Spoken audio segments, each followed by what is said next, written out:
Hi there, gorgeous, and a very happy drugstore December to you. So today's video is the one anomaly that I like to throw in December that's not necessarily filled with drugstore makeup products, but I'm going to be sharing some high-end makeup products with you that I feel like are worth the money, ones that I would buy again and again and again because they really are so great. Some of these I just used more this past year. Some of them were brand new discoveries. The list is not extremely long, because I really favor my drugstore makeup products more than most people probably think that I do, but I do.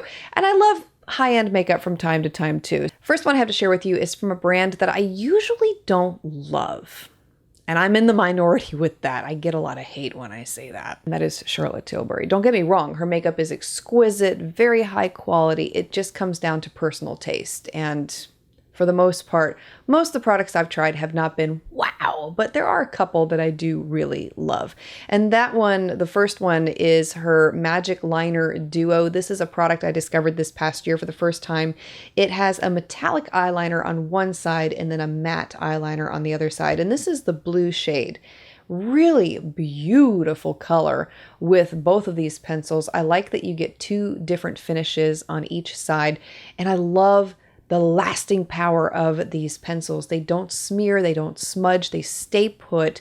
It holds true all day long. It was a really top-notch quality pencil, and it's fairly soft and easy to work with. It's not going to break too easily on you. I mean, I didn't experience any breakage with it at all. I was just very happy with this pencil, and I like it so much that I'm going to go back and look at the other colors that are offered. I think there's a green one that would be really spectacular with this kind of idea behind it.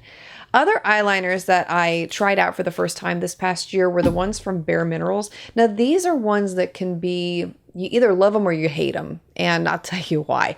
Because they're really, really soft. And I did find that if I put too much of the product up when I was using the eyeliners, then they did break really easily.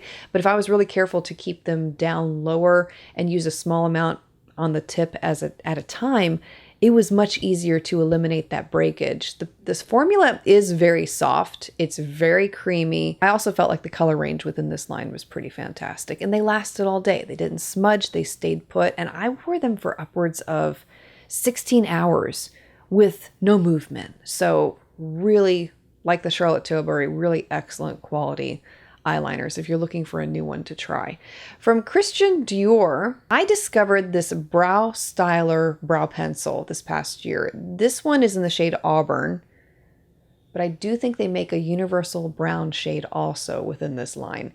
And this became my new favorite. I love this eyebrow pencil, not only for how easy it is to apply. It's very soft and creamy. It doesn't break easily at all. Glides right into the brows. You get the ability to create brow-like hairs because the tip is so defined. And above all, I love the color. The color match is perfect. I am wearing it in today's video, and you can see with my hair right next to it here how perfect that color is. I mean, it doesn't get any better than that. It's not too red. It's not too brown. It's right on the money, right where I want it. And this became my go-to favorite eyebrow pencil this past year. And I highly recommend checking it out. The other one that I really, really loved this past year that I rediscovered from years prior was the Urban Decay Brow Blade. And the one that I really took an affinity to was in the shade Ginger Snap. What I loved about this product was how it had a pen on one side and a pencil on the other side. So you could draw in hairs where you don't have any, because that's me, and then fill in the rest of the brow with the pencil side. And it looked amazing. And there were so many of you in the comment section who said, wow, your brows look fantastic. They haven't looked that good in years. To which I say, thank you. I mean, I agree with you. It's hard finding a really great brow pencil, but that became another favorite of mine. And it's one that I need to replace now because when we went on one of our trips, the top of it popped off on the ink pen side in my luggage somehow, and I put everything in a makeup case separately from my luggage, got dried out, couldn't use it anymore. So I don't know if that's a flaw with it that I'll have to be mindful of in the future, but just FYI, if you do get this pen eyebrow pen and you travel with it.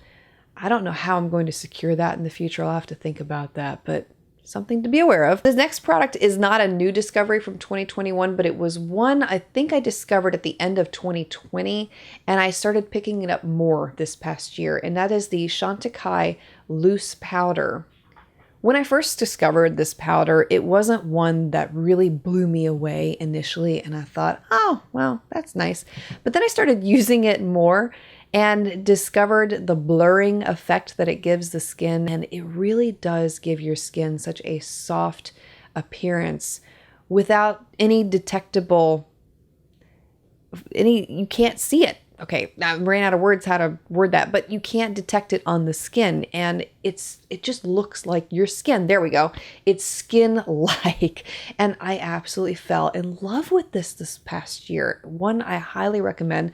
It is up there on the price scale, but it's worth it. And the best part is you don't need to use much when you are using it. A little bit goes a long way. It's very similar to the La Mer powder that I love, and I still have, but they discontinued it.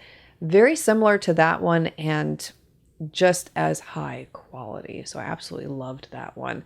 Another older one that I've had for a few years now, and I really hadn't started using it until 2020, was this one from Charlotte Tilbury, and that is the Film Star Bronze and Glow Face Sculpt and Highlight Palette. This became my go-to contour highlight palette this past year, so much so that the highlight palette has now broken out of the compact and I need to glue it back in, and you can see that I'm missing an edge there from where when it popped out of the palette it just shattered. I was really bummed, by the way, to see that from a Charlotte Tilbury.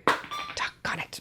Oh no! Okay, now it has completely shattered. Son of a biscuit. Okay, well, that's okay.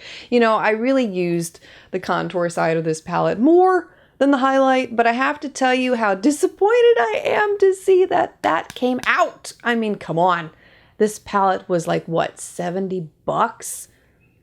Okay, not happy with the quality here when it comes to this sucker falling out, but the quality of the actual products when this was in here, really, really excellent. And it's got a big dent in it for a reason, because it was my most loved, most used palette for my face in 2021. Should have glued it in when I had the chance. Anyway.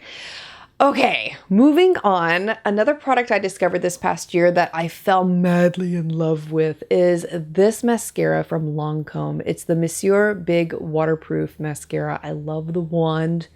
Big fat wand. I love it. And the formula is fantastic. My gosh, this sets a curl in your lashes, holds it in place all day long. It doesn't move. I will tell you though that this mascara is a little booger to wash off your lashes. I have to use a cream cleanser to get it off because it sticks on my lashes something fierce, which is a good thing during the day. At the end of the day, not so much, but it still is one of my favorite mascaras that I discovered this past year. For the under eye area, oh my gosh, this became a new favorite of mine. I had heard it raved about for many years, just never tried it for whatever reason. And that is the Bobbi Brown Corrector. The shade that I'm showing you here is Porcelain Peach. And I was amazed at the coverage that this gave my under eye area. It is a creamy formula, so it sinks right into the skin. It does not crease. It doesn't fall apart. It doesn't move. It stays put all day long. It is absolutely gorgeous. New favorite, high-end concealer, and it would be one that I would purchase again and again and again. And that was pretty much it. I don't have any other products to share with you, although now I have to go clean up a highlighter. Super bummed about that. But I would love to know what your most favorite high-end makeup product from 2021 was, or if you rediscovered one that you already have and you started using more, feel free to share that below as well too. And if you are interested in any of the products I shared here with you today, I will have all of them listed and linked for you below in the description box. They will be affiliate links, so if you click through and purchase, I'd like to say thank you in advance for helping to support this channel and our family. I'm wishing you a beautifully blessed rest of your day. I am currently working on the best and the worst makeup of 2021, which is a huge compilation I have to put together after this video. Hopefully I can get that up for you tomorrow. There will be videos Thursday and Friday, and then we're going to wrap it up for Drugstore December. Thank you for being here, for taking the time to watch, and look forward to seeing you again tomorrow for another video in Drugstore December.